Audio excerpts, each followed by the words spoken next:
Well, good morning all. This is Patricia and I am traveling for history. I'm in Winooski, Vermont today, and we can see the building in front is the Winooski Block. I remember when my mother and I first moved here in 1977, driving across the bridge, and this building was so prominent. I mean, just dominated this area right here. I mean, it stands on the corners of East Allen and Main Streets, as well as Newell's and Weaver Lanes. It is a massive three-story building. But it's not quite as, it doesn't seem quite as prominent anymore. And that's because of the apartments. And let me go show you what they look like. These are the apartments I'm talking about right here. College student housing, regular housing, parking garage, restaurants, and other businesses on the first floor. So, and I love the design, quite frankly. But let's face it, these apartments, let me see, 1, 2, 3, 4, 5, 6-story. This building, this brick one in front of us, is 6 stories tall, compared to the Winooski Block, which is 3 stories tall. So when I'm driving across the bridge now, I still like to focus on the Winooski Block. It's just one of those lovely buildings right here in Winooski. All right, so wanted to share that with you before I start telling you more about its history. Oh, the eagle at the top there, let me go ahead and pan in for you.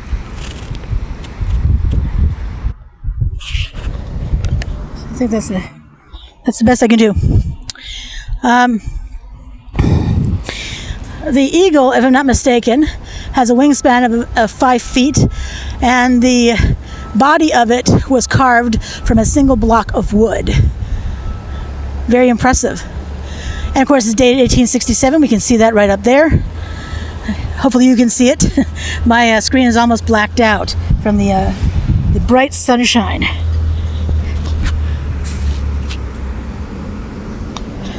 So now let me tell you something more about it. So built in 1867, it is the only major building to survive the city's urban renewal activities of the 1970s, and is a fine example of post-Civil War commercial architecture. In fact, it was listed on the National Register of Historic Places in 1974.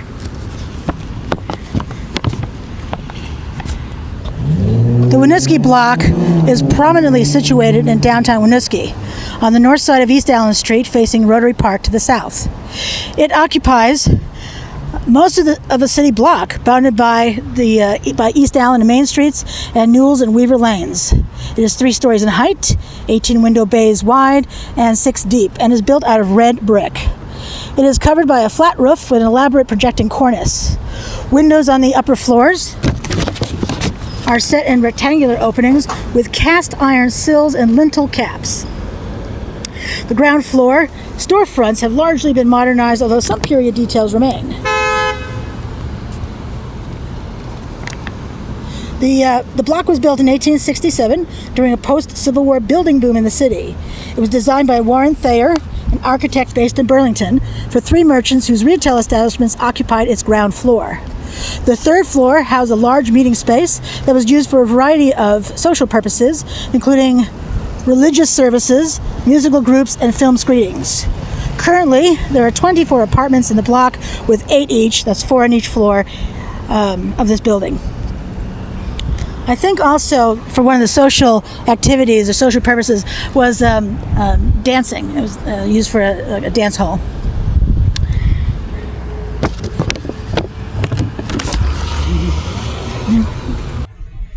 I know we all know what a sill is. It's the base of the window, right? And go ahead and point at the base of the window right there. A lintel is the part that's above the window. That's the lintel cap they're talking about. And that's all cast iron. That was actually, if I'm not mistaken, that was the most expensive part of building this building. But if I can find that information, I'll put that in the description below. Put that in the description below for you. I did record a video on the Corporation Hall, which it was just over here. Right there. I'll put a link in the description below, since they had sort of similar purposes to some degree. Businesses on the first floor, and the social purposes above that. So let's talk about the style of the building. This is an Italianate style building. So first of all, some details to look for when you're looking for Italianate. First of all, these up here, these are cornice brackets. They're paired and quite lovely, really. Let me see if I can pan in for you so you can get a better view of them. I'll have photographs on Instagram for you to look at. I am at Traveling for History on Instagram. I'm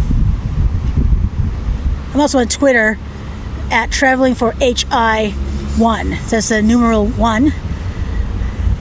So you'll have a couple of places to look. Certainly in Facebook Traveling for History. No surprise, really. But anyway, if you can't quite see these brackets along the eave here, you will be able to see them in the photographs. And then in the center, we have this beautifully prominent piece right here.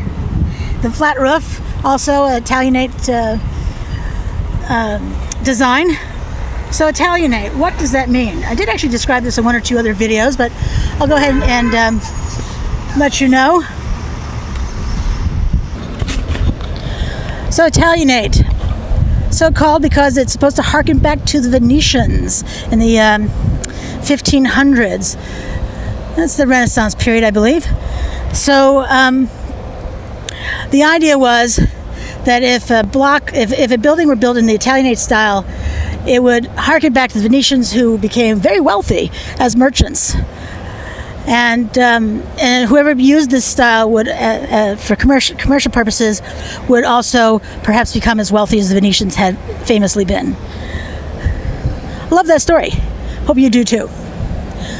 All right.